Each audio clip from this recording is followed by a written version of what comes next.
Hey everybody, welcome to this episode of the Pair of Kings podcast. This week we sit down with New York City-based designer Bryan Jimenèz to talk about his recent collection, some of his incredible sampling and patterns, and his philosophy behind the clothing that he makes. Hope you enjoy and enjoy the theme song. What you gonna do with all that junk inside your trunk? I'ma get you drunk, get you love drunk off my hump, my hump, my hump, my hump, my hump, my hump, my hump, my hump, my hump, my lovely little lump. Check it out. Welcome back everybody to the Pair of Kings podcast. I'm your host, Saul Thompson. You can find me on Instagram at Saul Thompson. I'm joined this week not only by my wonderful co-host. Hey everybody, I am Michael Smith. You can probably find me on Instagram. And today we are joined by someone we've mentioned on the podcast a few times. Someone that I have somehow known for several years, sort of coincidentally. And then someone who was recommended to us by Cody, former podcast guest, Bryan Jimenèz. Hello, everybody. How's it going? It's going good. Yeah. Early today, 10 a.m. 10 a.m., bright and early. Yeah. Super early. We are in Bryan's studio in Harlem, space he shares with a couple other designers, and I believe this is where you make everything. Like this is all of it. Yeah, for the most part, everything gets all the samples get like made here. Pattern making gets made here. For the most part, all production, unless it's like something that like it's like a bulk. Yeah. I only like sent out bulks to like factories, but or like small quantities or like web store orders all get here? made here. Yeah, That's crazy. We have a lot to talk about. We'll jump right into fit checks. I think get the business out of the way. I'm wearing Rick Geth dark shadow jeans. Michael sent these to me. I don't know if they're dark shadow or mainline. I don't think they are. All the jeans are dark shadow. Okay. And then I'm wearing a skiing shirt because it's really cold. And I got this in a thrift store in Vermont. I recognize that logo from every time I've gone skiing on the sleeve, but I don't know. I just know that logo. I just don't know anything about the brand. I have no idea. It was really cold. And I was like, I need a shirt. And bought a shirt. And it's really cold today. And some RM Michael, what are you boots. I am also wearing Rick Owens raw denim, but a skinny fit Duke jeans, Bozo boots, and then it is cold as fuck, so I had on arm warmers, double layer shirt, very heavy cashmere hoodie, and very heavy boiled wool outer shirt, which was actually too hot for today, but we did okay. Bryan, what you got on? I'm wearing Bryan Jimenèz. Yeah. 2020 sprints, fall winter 2020, spring summer 2023. This is like a web store release. Comme des Garçons Nikes. Oh wait. Oh hell yeah, the little the scrappy cut ones. Yeah. Nice. Thought you might have dinosaurs on your shoes for a second. No. I know those, but no, these are not it. So I think we can launch basically straight into questions. I do need to tell a little bit of backstory, I think, that will inform some of the earlier questions. But I first came across Bryan. Michael knows him from Lalabo, which I think we can get into a little bit later. But I was writing an article about... So wait, actually, the very first time the podcast ever came across Bryan Jimenèz was several seasons ago when we were still a Zoom podcast. You and I tried to insult every brand on Essence in order. We went through every single brand on Essence and tried to come up with something bad about them. Every single one. And we only got through like A, B, and part of C because there's a lot of brands on Essence. But we got to Bryan Jimenèz and I was like, oh, that's the homie. We can't do this. And then we went on to the next one. Yeah, okay, sick. I'm glad there's no lasting beef. There is no proof. There was no insult. You're the I need only to see person that who left out episode. of this. That's so cool. I need to see It's that from when episode. we were a Zoom podcast. I'm pretty sure it's kind of scrappy, but Yeah. That might have been recorded in person. No. It was I wrote because I distinctly remember like screen sharing Essence with you. But I was writing an article about things that people wanted to spend like New Year's money or Christmas money on. And I asked a bunch of people, and a lot of people sent in like long paragraphs about things that they liked, and I wrote about that. But Cody popped in, and he just said Bryan Jimenèz, and I called him and I was like, hey, I need you to like explain this to me. 2 words isn't enough. Tell me more. And the way he described your brand was super cool. Sort of talk through a lot of it. But one of the things that he said that really stuck out is you are quoting things and sampling things from like the military, whether it be Air Force or Navy or whatever it may be, that he hasn't seen since like Helmut Lang in the 90s. And even stuff that he hasn't seen ever sampled, which is crazy because you think, you know, in the realm of fashion, everything gets sampled. So I think first question, I'd love for you to describe your work a little bit to somebody who hasn't seen it, maybe one of our viewers, but talk a little bit about how you quote things, how you sample, and how you find things. We can talk about some of the things lying around because it is kind of crazy, but just figure we start there. It really depends. Like, so I got into, I started making clothes because I like just out of like wanting to go to FIT, you know. And How old were you at the time? I was 18. Okay. I was in high school in New York, and it was like that time where you had to like apply for like colleges and stuff like that. And that was finding FIT felt like hope and like just like a new round of a new world that I had not expected or was aware that existed before. And so the inspiration has like changed over time. Initially, it was the desire to learn more about like the world and like the world of fashion and the idea that you can make clothes come to life. So at the beginning, it was very like dreamlike, and what could this be, like sketching and what would this line look like, and just like developing like language like that. Over time, I started learning about the meaning of clothes and more about like how clothes narrate either like what you're feeling, like either what you represent, where you stand in the world, and things like that. And it's from learning about from learning about those principles that I started like picking like my concepts and just like referencing like how am I feeling in this moment, and that's where like Fall Winter 2020 came in, where I was referencing like stuff from like astronauts and things like that. But I would say that I do start with references, and then like I like move into something that's just more narrative of myself. A lot of times, like I would start an idea thinking that, oh, this is like the narrative, but then like the end product, it's just like I like this better, you know, like rather than like this is like what it means and things like that. Like I made this piece, for example, in 2020. Maybe you guys could put it in the video. But so when I was like overseas, I met this kid. He just like reached out when I posted about being in Milan, and their question basically was like, "Oh, what about Ninja inspire you to make that piece?" And I was just like, "There's nothing about Ninja in like what I do. It's just like, I started with like." A reference of construction, for example, like for construction and like for like installation, like with like astronaut suits, and then it just like led to this, like the face covering and this is like a feeling like this feels like me right now. Yep. I think my favorite thing that Cody said in the write-up he did about Bryan was that you are referencing things, and the reference is like tangible, but it's still making it like it's like quoting military surplus or like that sort of stuff without actually feeling like you're just recreating it, or like you sort of take it completely away from. Doesn't feel like military clothes anymore, but you can see what's like being referenced. No, that's the heart of it.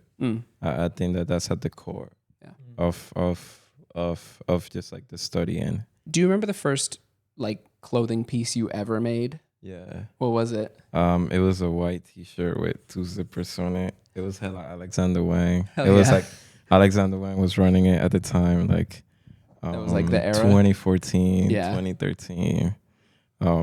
I think like the first photo I seen that got me into fashion. That like honestly I hated it. Like when I saw it, I was like, what is this? I was just like so thrown off. I know this. I know the exact picture because I've seen it so many times. I saw that. I remember seeing that photo in high school and being like, what is this? Like, this is, I didn't understand it. My mind couldn't like process it.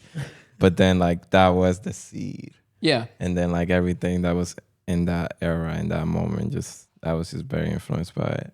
I feel like that's always the progression getting into fashion. It's like you see something, you think it's ugly, you don't understand it, and then like a year later, you're like, damn, I wish I looked like that. It just expands your taste. Yeah. Like as you're looking at it, you just don't realize it. Yeah.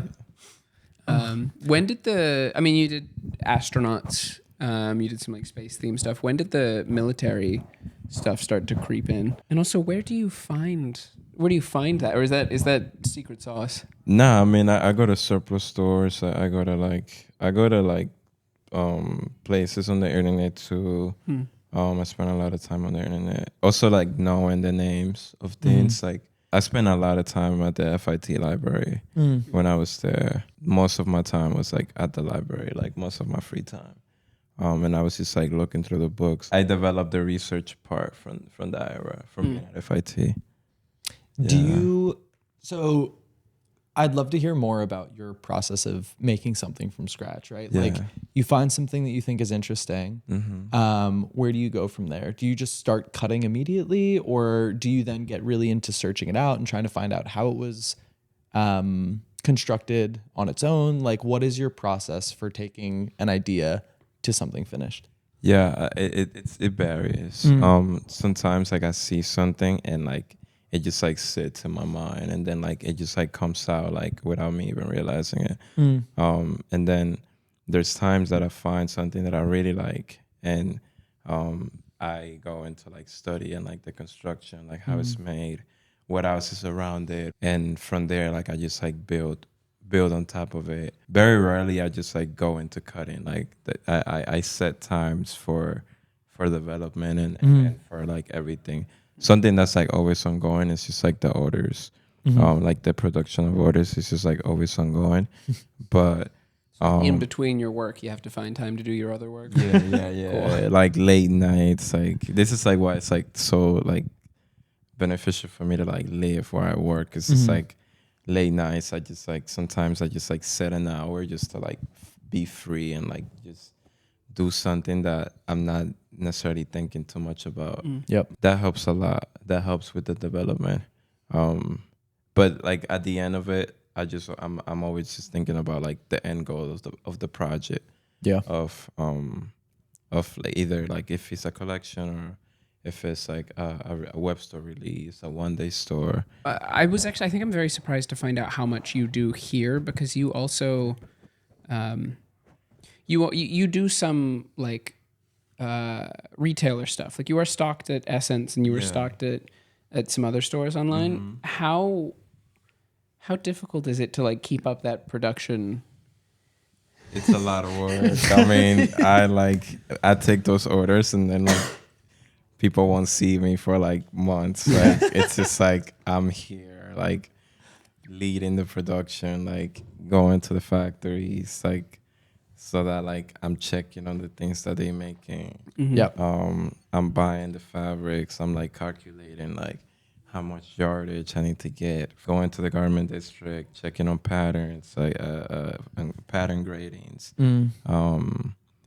Picking that up. I mean, I have like a team of people that like support and everything is done in due time. But is that why there's 4 sewing machines here? No, there's more. So there's like 3. One is like for bias tape. And then the middle one is like straight stitch. The last one there, it's like 2 needles. So it's the 2 stitches. Rick does a lot of it.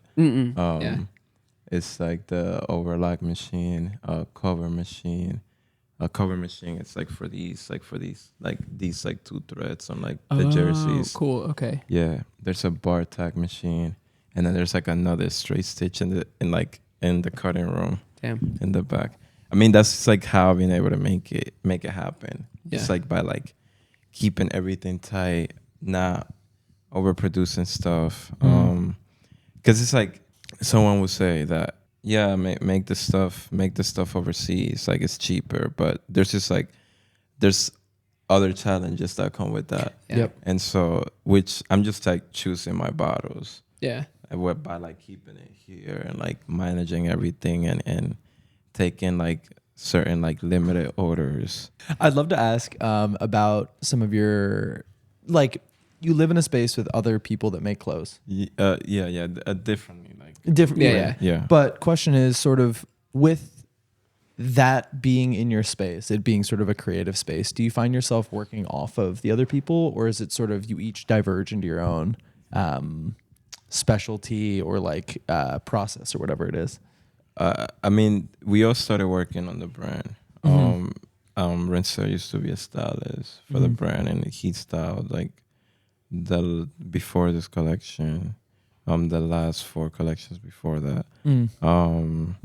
Justin shoots like the campaigns and like the e-commerce. So we all work together. We all help each other on whatever it is that each is working on. I think it's more now that everyone's like developing like their own like paths. So you just got back from Paris recently. How was that? Can you speak to that a little bit? Yeah, no, it was sick. It was like what I've been needing to do. Yeah, I mean, ever since like starting working with Essence, like stores like always reach out like, "Are you guys gonna be in Paris?" Because mostly like they go there rather than like New York. And because like I've been really busy, I've been like focusing on production and like maintaining like the relationship with like the early like stockists, is like Essence and things like that. I didn't find I didn't make time to go. But now going there and seeing how things really move, it's something that should be happening like more often. For the brand even.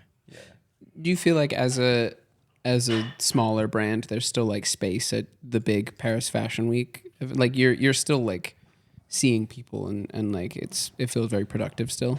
Yeah, it's just sort of more about like planning it and sort of like knowing like the end goal. There's like salespeople working on it that are like reaching out to stores. I'm reaching out to like people that work in the business side of fashion, not necessarily just stores. And basically like we packed up like the 3 days that we had, and it was just like appointment after appointment.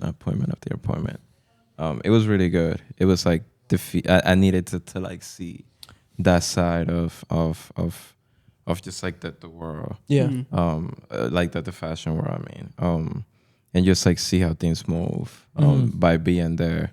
I think that the work like moves better like in Europe and like Asia. Interesting. Do you think that's because there's an appetite for I'd consider your brand very American.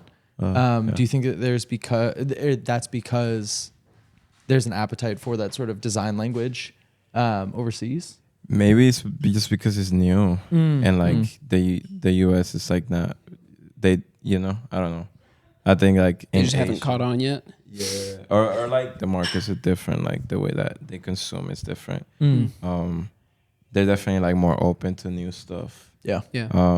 Asia for sure, like first, and then Europe. Going back to earlier, the first time I ever met Bryan was at a Labo when you worked there. Yes. I just walked in. I was with one of your friends, I think Hannah, and just like walked in and like got talking, and then you introduced yourself, told me you had a brand, and it's been really cool in the like 5 years. It's crazy. Since It's been then, 5 years. So, That's 2020. Or no, it must have been. It was pre-COVID, so it was 2019. I think it's been cool to like every now and then. Like I was very surprised when I saw you on Essence. Not surprised, but it was just like really cool that you just like that things were moving. It's really nice to like talk to someone when they're just starting out with the brand. I think you might have even still been in school, or you were. I did take a class, like an art history class, in 2019. Okay, yeah. and then it was just cool to see you like, to see that you're making tangible progress. I think is really nice. I appreciate it. No, man, it means a lot. Do you want to talk to us a little about? So Saul and I have had a look through. This would be spring summer 25. No, autumn winter. Autumn winter 25. Yeah, fall winter. Yeah. I don't know how stuff works around here. I never know which season we're supposed to be on. I guess fall winter makes sense because it's all so It's fucking warm. Yeah. It's like the coziest, thickest, warmest jackets you've ever tried on. Could you talk to us a little about how the collection sort of came together? Yeah, for sure. So right now I'm in a space where like I necessarily like I mixed everything. So like I did the collection Jimenèz, which is like the boxing influence collection, and that was for the web store like exclusively. But then I knew like okay, like I'm going to Paris in June and in January, and so the plan was to have Jimenèz as the base of that collection, and then like make outerwear for the showing in January, and then show everything together as like a new vision, and just to kind of show how like the language just goes from like A to B, and it's like still just like a linear narrative, and so that's how this collection came together. It's like halfway like the boxing influence, like a lot of the pants from the Jimenèz collection. They've got that like boxing. I saw like the boxing waistband in there, right? Like, yeah. Like a lot of the pants, the shorts, like the fighter shorts, a lot of the scarves, the towels, and yeah, just the outerwear. The outerwear's new. Where does the interest in boxing come from? This goes back to what I was saying about feeling something and connecting it to something in the world, and in that moment I just needed to persevere. I needed to persevere, and just like push like harder than I ever had, and just like get energy from within that I wasn't like tapping into, just like tap into another deeper side of myself, just to keep pushing, and that's where that came from. But also just like from seeing it in the Dominican Republic, and like my uncles being like around it, and being interested in it. My childhood, like I'm always thinking about my childhood in a way, growing up in the DR. You came to the U.S. when you were 14? Yeah, 2010. So what are some of the other maybe influences or familial influences that you have that you still talk about or quote in your work? Maybe they're not like so overt, but you know, what sort of things are you pulling on from your childhood? I think like the overall feel of the brand. I think that I grew up in a very, very poor neighborhood. It wasn't like the most like rigid or like educated or like wealthy. So there was like a lot of just like, I think that like the swag, a lot of like, I heard the word, it's not like I hate the word swag, but like the swag, like street swag, it's like comes from like that. Gotcha. And just from like, yeah, just the guys on the corner. But like, yeah, that was my neighborhood. Like down the block from like where I grew up, it would just be like, that was like the most dangerous like corner in like the whole neighborhood. And just like from like growing up and like seeing those guys, a lot of, that's what carries. That I feel like that's the core energy of the brand. Yeah. Yeah. And even how I carry myself in a way. Yeah. Yeah. Do you have a like standout or a favorite piece from this collection? I love that. The yellow jacket. Yeah. Yeah. It makes me so happy. It's the blue one that you tried on, the short, the parka. I love that one. Yeah. The yellow jacket manages to be a color of bright yellow that I don't hate, which I feel like is really like, there's such a fine line where like it's either not bright yellow or it's like way too like fluorescent, but I feel like it's very like standout sunshine yellow without being like, no, it's like a smile. Like it just, the jacket feels like a smile. Like, that's so cute.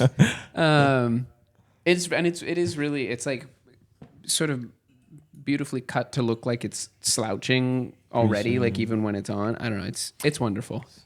How do you develop things like that? Like, is it just trial and error, figuring out how to work a garment like that? Trial and error and referencing from old patterns. I basically like I started like with like one sloper, and then that one sloper has just like developed into like a jacket, like multiple jackets, like tops, like it's just development and keeping like the old patterns just in like a different way, cooking them differently, editing like something on them, and yeah. So there's always a bit of a like continuous thread. Yeah, I mean, I think that's like the most sustainable. That's just what has kept me going, kept the brand going, and like kept the progress, kept me up with the progress. What's your favorite part of the process? Is it sort of doing the research and finding things, or is it actually like making the garment itself? The most challenging one is like pattern making, just because it takes me a second to get in the mindset of standing in front of the paper and for hours and like going back and forth. It takes like so long sometimes. That's like the most challenging one. The most favorite is like when it's done and you see it and you just like, whoa, like this is like, it just like feels like magic. At the beginning too, it's kind of like candy and like sweet, because like you're like seeing the references and you're thinking, oh my God, this is so beautiful, and this is like, this is gonna go, this is hard. And then a lot of times like it's just hard in the mind, and then when you see it, it's like, oh, this is not that. It's like not that cool, like or like. Yeah, it doesn't translate what I thought it would. Yeah, so it's very lofty at the beginning. In the middle, it's kind of like hard work.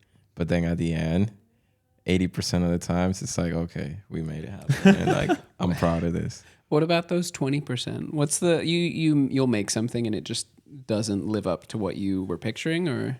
I think it just becomes an opportunity to become something else. Like that Jello jacket was supposed to have a hood, and when I made it, I noticed that it just wasn't gonna flow. Like the fabric is too stiff, and it just wasn't flowing. And I've been doing it for a second now, so I don't get personal myself. It doesn't become personal where it's like I like start self-loading. Before that would happen. Yeah. But now I just see it as an opportunity to try something, to take a turn and see where else it can go. Yeah. Like my most successful pieces have come from that. Have come from like being in the middle of something and noticing that it's not gonna work, but then taking a turn and making it something different. Beautiful. One of the things I really love walking in here is that, one, you're wearing all your own clothes, which I think is sick. Yeah. And then I don't trust a designer who doesn't wear their own clothes. Yeah, me neither. That's weird. It's like a chef that won't eat their own food. Yeah. Like, come on. What's wrong with it? Huh? Exactly. Why don't you like it? Yeah. But on even a lot of the samples, things that you have over there, especially the pants, there's heel bite, there's distressing, like things look and feel, even when you touch them, like they've been worn. Yeah. Do you think that that's important for somebody who's buying your clothes to just really wear them and beat them up? Definitely. Yeah, definitely. I'm now getting more into the concept of making things that feel worn out too. A lot of like the hand distressing. I call it like the baby distressing, because it's like, for as hard as I go into it, like I can never destroy it like so hard. So it's just like baby distressing. It's like the materials that you are using would take like bulletproof. Some of those canvases, like it would take like 50 years of wearing to put a hole in. Yeah. So I'm not surprised that it, like, even the items you have that are distressed, I think the distressed areas will hold up better than most. Like, that's a compliment. We talked about this a little. You do the distressing just by hand, no like tools or anything. None of those pieces have been like produced like that. It's only like one-on-one. It's like samples. So yeah, when I was developing it, just all by yourself. Yeah, I was doing it here. Yeah. When you are putting distressing on things, are you doing it, or like, what are you thinking about when you do it? Is it like, oh, this is how this would wear in 10 years and 5 years, like if I were to wear it every day? Or are you just sort of like, this would look good here, therefore I want it there? Honestly, with these pieces right now, it was anger. It was What were you mad about? life, like this life, like life has its ways. Yeah, it was just like discomfort and anger. That's where the distressing came from. But then when I did it, I was like, oh, this is perfect, because like this is what you feel when you're like punching like a punching bag, when you're like letting out energy. Because I also would go, when I was developing the Jimenèz collection, I was going to the boxing gym, and I was like training, and I was like really like there, like seeing like what was the energy that I was feeling. Yeah. So when I made it, I was like, oh, this is perfect. Like this is going into the boxing collection. Nice. Actually, I'm very curious about this. You kind of have a wall of reference items, I would say. Yeah. You told us a little bit about this, but can you tell us about this green coat hanging on the wall? It's a Chernobyl era radiation protection overcoat. That's so cool. Is this So black fucking one as sick. well, like a radiation? Or? No, It's Final Home. Yeah. Oh, that's Final Home. Oh my God, I saw the logo. Duh. Roxy's like looking at that right now. The boots come from when I was researching that too. Chernobyl. That was a point of reference, like for winter 22. Where do you even find something like that? Like The internet. Everything is on yeah. the internet. Yeah. Like Yeah. I mean, I was watching like the series about Yep. it, and it was like COVID era. So it was like it was kind of like similar. So it all just like came together. Yeah. Yeah. Do you think it's actually radiation proof or No, it's legit. Like Yeah? it has. I it's guess legit. technology wise, did they know what they were doing back then? Or You'd be surprised. Yeah. It's like clothes were being made in like the 20s. You know, they were Yeah. trains already in the 20s. Yeah. that's true.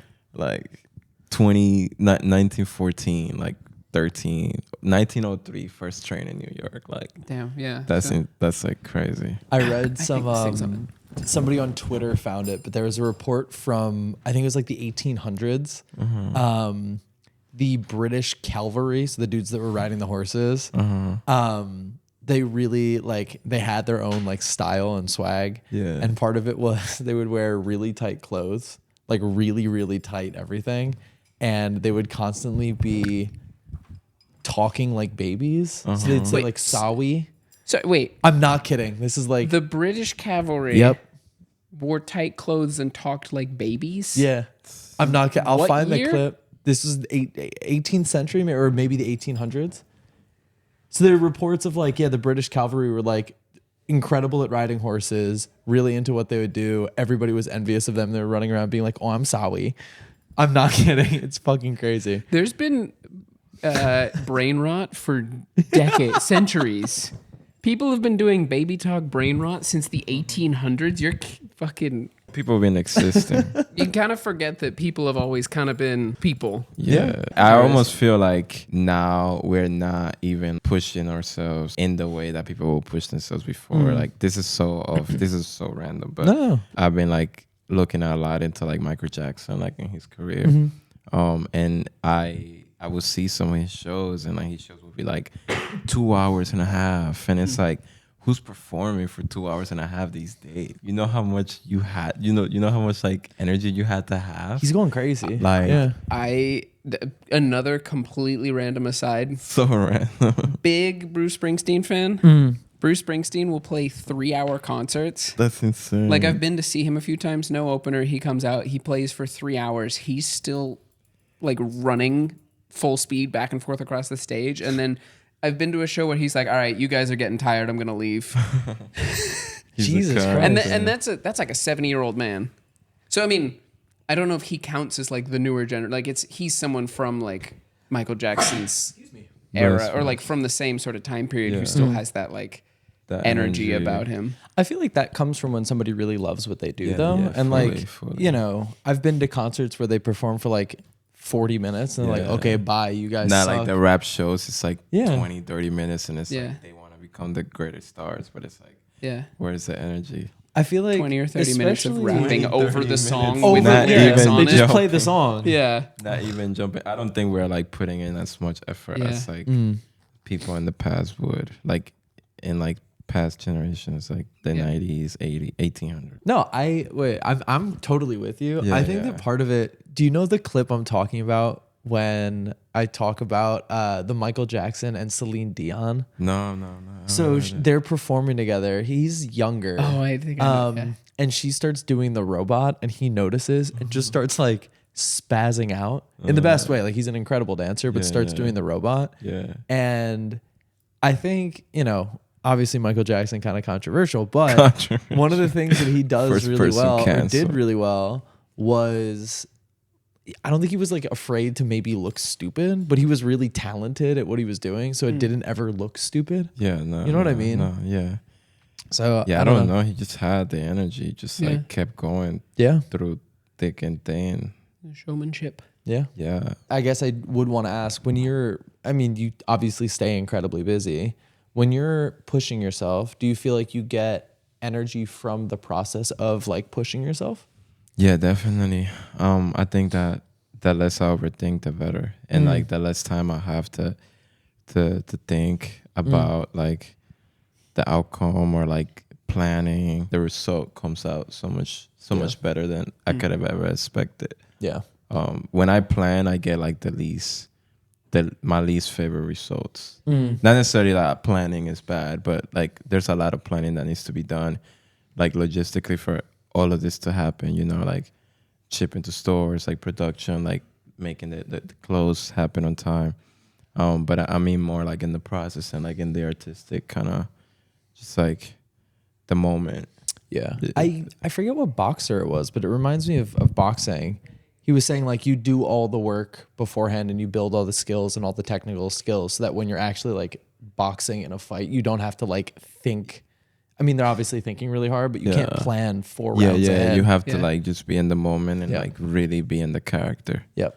Really be in the character. Yeah. That's crazy. Yeah. Do you have an idea how many hours a week you work on average? No. Do you know how many hours?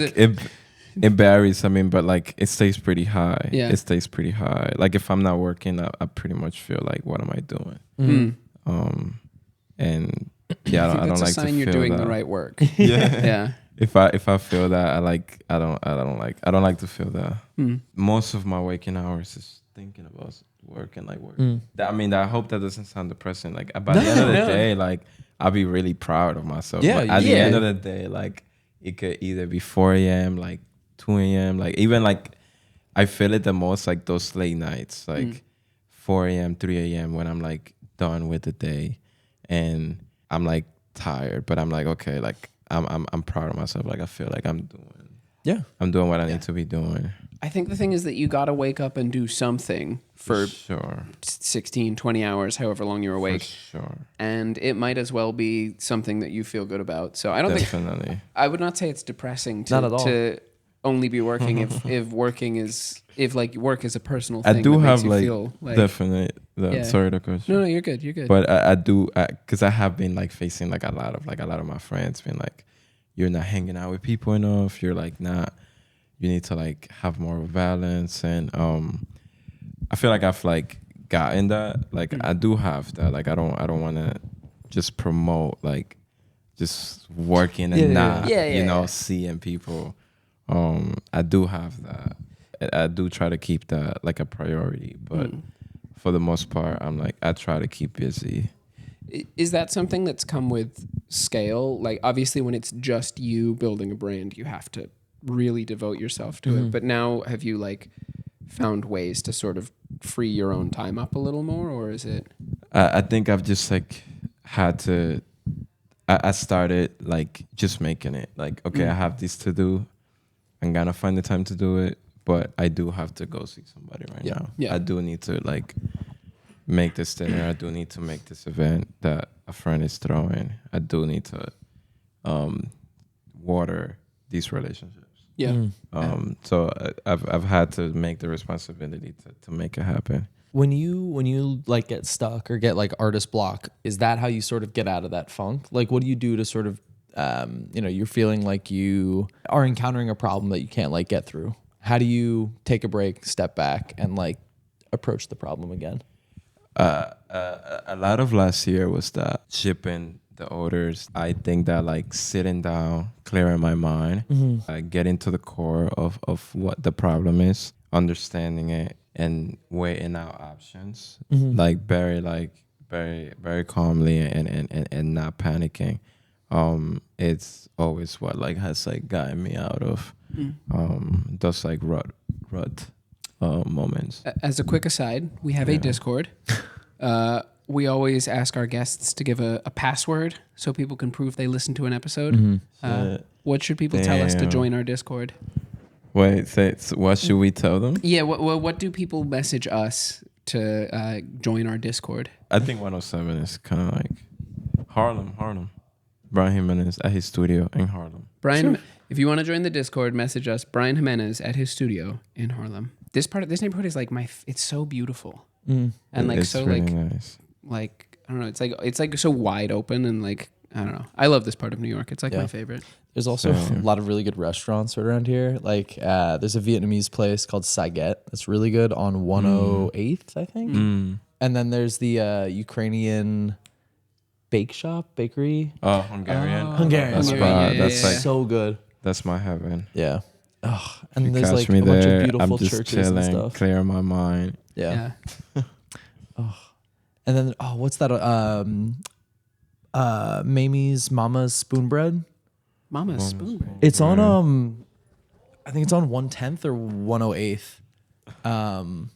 It's really good, like classic soul food type of stuff.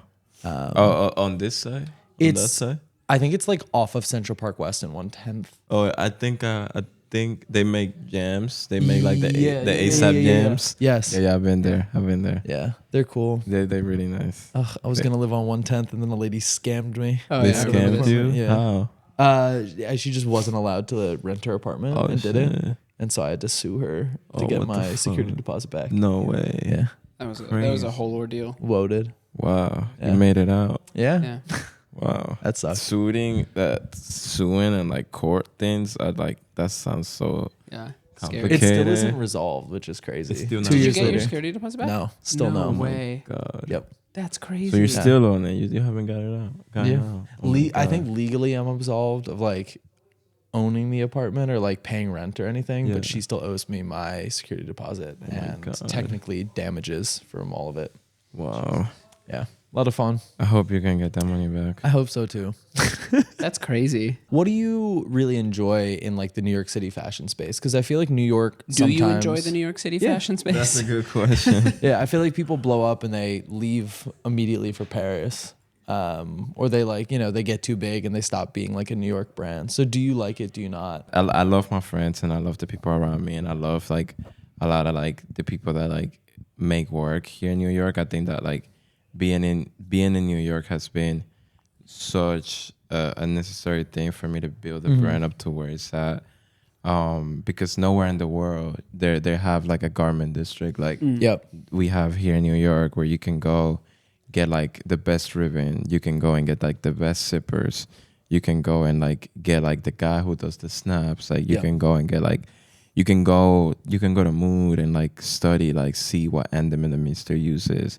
You can see what Rick uses. You can see like I think that being in New York, it's like so necessary and like so essential to have like to starting a brand and like getting it to a place where it can like sustain itself. I'm not sure about like the scene aspect of it. I think that there's not that many opportunities and the opportunities that exist, I'm just not sure like how sustainable it is in terms of economically. Like here in New York, like for a brand to like sustain itself. And so like that's why people go to Europe. It's because like that's where like the conglomerates are. That's where the brand holdings are.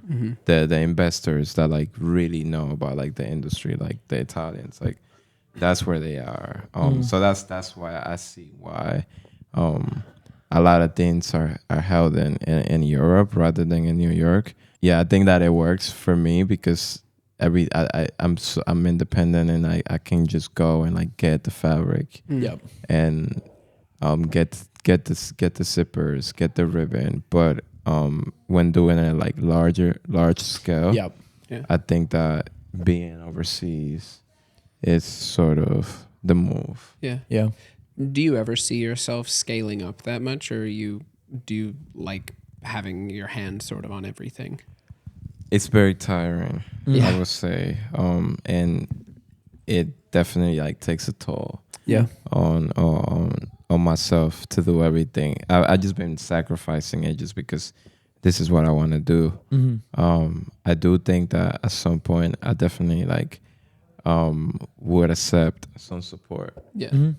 from like the right partner. Yeah. Right. Yeah.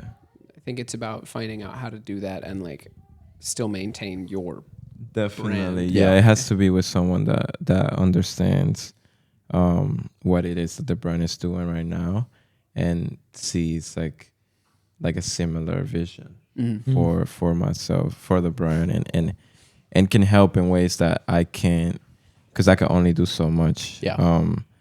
The thing that has gotten the brand up to where it's at, it's just like pure taste and just like pure collaboration with people that see it in the same way. I think you have a very clear identity, right? I mean, Thank you. know, there are a lot of brands that pop up now that are sort of like the exact same thing. Yeah. And they all do the same things and use the same fabrics and quote the exact same thing. Because there's like one big brand that's doing it, you know, very successfully. Yeah. But again, it's like really refreshing and why we wanted to talk to you. I mean, I that- appreciate yeah. it. Thank you. Yeah. I think also like taking my time with things and not rushing into wanting like the biggest, wanting to have the biggest brand, wanting to have like the biggest following. Getting one order at a time has Yeah. like shaped me so that I go like step by step, little by little.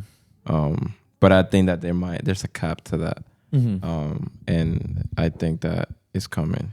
It's like, yeah, if I just continue making these like grand moves, like going to Paris, like something is gonna unlock. I like live with this. Like I just like on the day to day, just like live by these like everything that I'm saying. So it's good to like let it out Yeah. Yeah. and explain it. I mean, again, I think it shows, right? Like, you know, Thank you, all yeah. your stuff over there is really good, just at its base. And then, you know, I don't think that you make things that are good like that by just doing it halfway or like, you know, not enjoying it yourself, half-assing it, whatever it may be. Yeah, I like when I've heard this like a few times, and like when people say it, like it really like feels like genuine because I could just hear that like they're not thinking about it. It's just like that's like what they saw, but it's like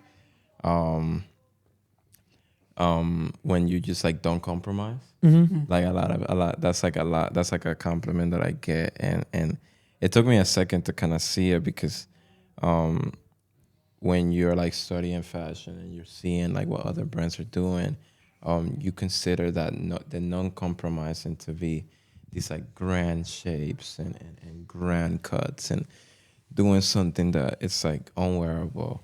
But I like that I have a version of non-compromising that it's not that and it's rather focused on like fabrics and like colors and maybe not doing like the most grand shapes, but like doing like a selection of pieces, building a world around those pieces. So that's something that I'm proud about. Yeah. Do you sort of design a garment, have in mind, and then know what fabric you need? Or do you see a fabric and you're like, oh, there's something in this that I need to like pull out? I think it could go either. For once, like I like to, like on one side, I like to like, if I think of something, like a button up or maybe like a pair of like gym shorts. Like I like to think about what is like the original fabric that this gets made out. And then I like to, sometimes I like to go about it that way. Or sometimes I see a fabric and I let the fabric like speak to me. Like, what does this fabric want to be? Like, what would this be? What would this fabric turn into? I go about it in those two ways. When you're doing research, do you find that do they just straight up list the fabric that they've used, or are you able to sort of tell from photos or things like that? No. I mean, I look at like imagery and like just like real life sighting of what it is that I'm referencing. And so very rarely they talking about fabric. I see it and then I translate it into like the fabric rotation that I have. I keep a roster of fabrics just to keep like the language consistent throughout. Yeah. With doing wholesale and all of that, like it's just like a whole science. So I sort of need to keep pricing at a certain point. Yeah. And so also that reflects it. It's like a lot. Has there ever been anything you wanted to make, but it was just like completely cost prohibitive, or like the fabric just was like not, there's been like... There's been, but I can't remember right now, but I'm pretty sure there's been. But like when that happens, I don't like self-load. Yeah. I just kind of like keep it moving and I'll be able to do it at some point. I think you're like the maybe most... leather. Yeah. I'm growing into leather. But I maybe don't have like the machinery for it yet. Yeah. And I maybe don't trust myself entirely to like make a whole thing out of leather yet. Yeah. I like to work with fabrics that I already understand and like that I know their science. That's something that is very like, I guess it's just part of just like failing, but you have to. But when you make something and it's not what you think it should be, and it's like, oh my God, like that's like, there's like a little bit of self-loading in that. Yeah. But you so far have been I think like the most optimistic designer we've had. Like we've never had anyone who's so like, yep, it's fine, we'll do it. Yeah. It's really nice. It's refreshing. I think it's what has kept it going too. Just being okay with, I have these issues, but the designers that I'm looking up had these issues, and they're probably having these issues right now at a bigger scale. Yeah. Like they're not having it easy. Yeah. They are, for sure they're not having it easy. Like the bigger you are, like the more problems you're gonna have. Like bigger like orders, like bigger stores that are going like bankrupt and they can't pay you like 100,000 worth of orders like that they don't get paid. And like you hear about these stories and it's like, how are they making it through? But they just committed. Everything's working out as it should be, and to believe in that. It's interesting you mentioned leather. We were sort of talking about this before the podcast. We have a friend with a like pretty small leather brand he's starting up, and cool.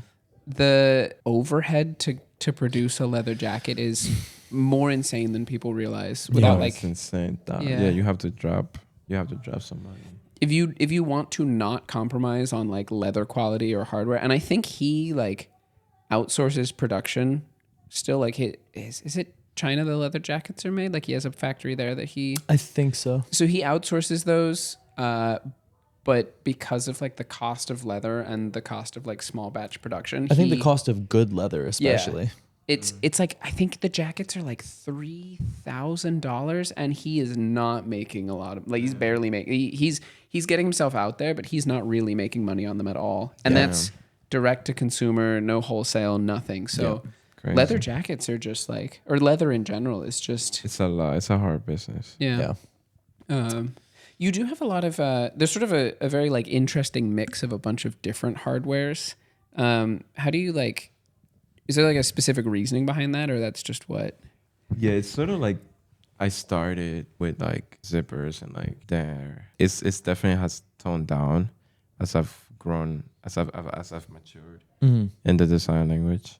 The hardware though comes from like parachutes, Ukrainian parachutes that I source, and we clean the hardware. We break the parachutes. We clean the hardware, and we reuse them. That's awesome. Yeah. Is that what's on the?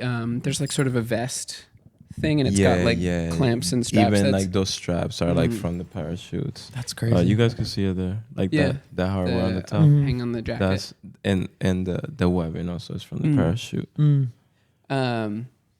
Yeah, I was looking at that piece in particular, and you can like it feels like obviously a very like a new garment, but it still has that kind of like army surplus feeling. Like the straps feel like they've been repurposed. It's really interesting.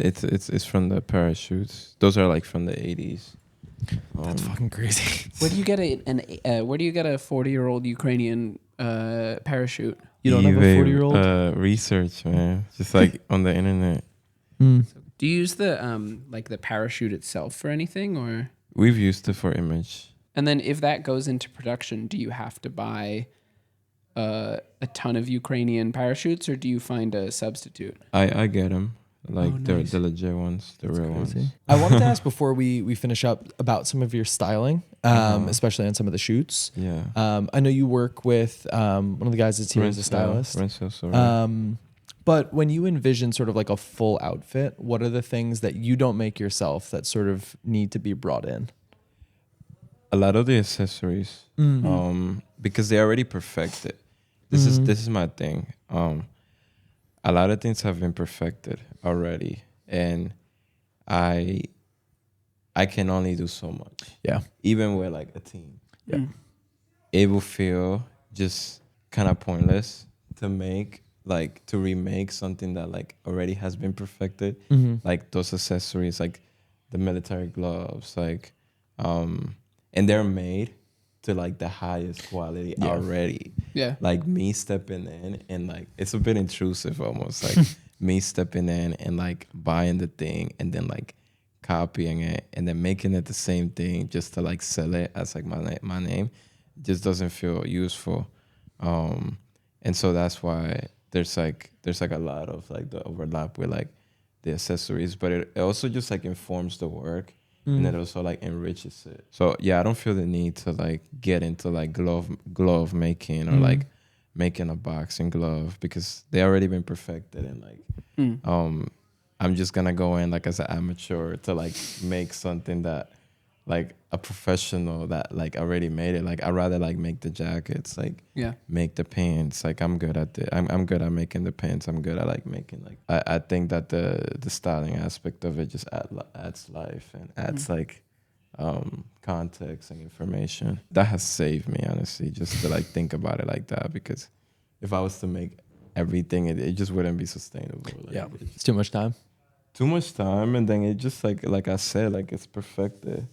Yeah. It's like, it's already perfected. So I'd rather just like coin that and give that, showcase that as a form of like history and as a form of honoring the reference. So we do a segment where we ask all of our guests, and we also give songs ourselves, but for a song that we've been listening to or enjoying, we add it to a big playlist called Pair of Kings. The R is a 12. So I need to answer. Like, what's the song that you've been listening to? I was listening enjoying? to this morning. It was like so bump. I was like jump roping. Oh, you're really into boxing.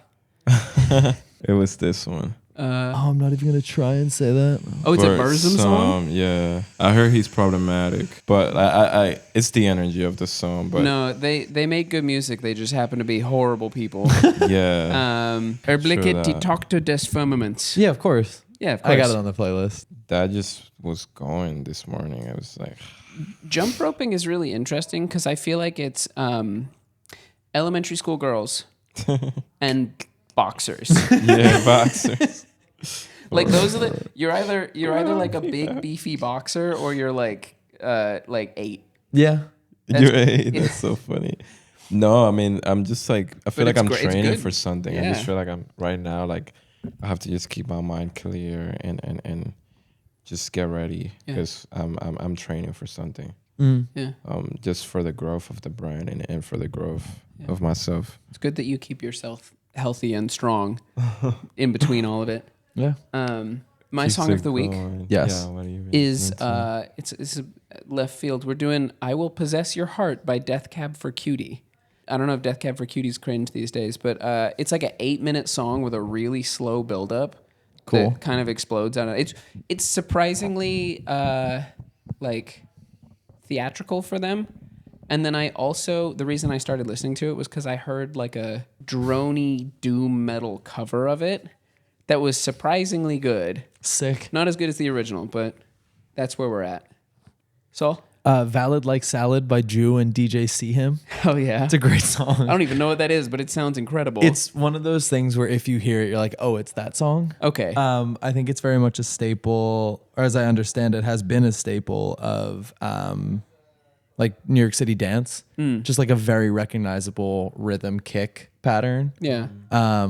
Really catchy. Nice. I've been downloading a ton of music from SoulSeek and then opening it all up and just going through.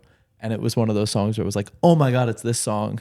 Tight. And you throw it into the folder of like, oh, I'm going to keep all this. I'm excited. Yeah. I want to listen to that. Before we get out of here, Bryan, take the floor, send shout outs, tell the people where they can find you, all that good stuff. Let us know what's coming up. Before we do the outro, the floor is yours. Yeah, no, I appreciate you guys coming up Yeah, here. of course. It's so early in the morning. If anything, this is like the easiest. Yeah. I live like 15 minutes from here. This has been great. Yeah. I have to go out to well, Michael. thank you for Yeah, coming. well, this is not that early for me either. I've been up for like 4 hours. We're fine. No, I really appreciate you guys Yeah. taking the time and believing in the work. And I'm just grateful you guys came over and like wanted to like listen to what I had to say. Where can the people find you, and what do you got coming up? Instagram, Bryan Jimenèz NYC. Website, BryanJimenezNY.com. Production of this collection is about to go to stores Nice. in September. New collection in June. Tight. Awesome. Feeling energized. Just Nice. wanting to take over. Hell yeah. Yeah. Big things coming. Yeah, for sure. Thank you so much to everybody for listening to this episode of the Pair of Kings podcast. You can find us on Instagram, Twitter, and TikTok at Pair of Kings Pod. As always, don't forget to follow Bryan at Bryan Jimenèz NYC. I'm your host, Saul Thompson. You can find me on Instagram at Saul Thompson. I'm joined this week not only by my wonderful co-host. I'm Michael Smith. I have a Wi-Fi connection. And Bryan Jimenèz. And this has been the Pair of Kings podcast, where once a week, every week for the foreseeable future, we are bringing you business as usual, tomfoolery as planned. Thank you so much to everybody for listening, and we will see you next week with another episode. Bye now. Bye.